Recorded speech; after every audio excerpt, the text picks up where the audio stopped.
La bataille d'Anghiari de Rubens. En mai 1600, Rubens part pour l'Italie. Reçu maître de la Guilde de Saint-Luc 2 ans auparavant, il préfère voyager plutôt que de s'établir comme peintre indépendant.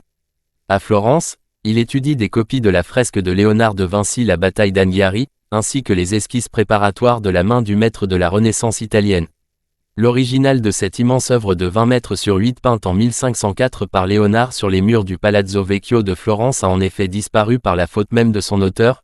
Il expérimenta à cette occasion un nouvel enduit qui se révéla absolument désastreux. Des pans entiers du mur s'abîmèrent, emportant peu à peu l'œuvre, qui finit par disparaître complètement.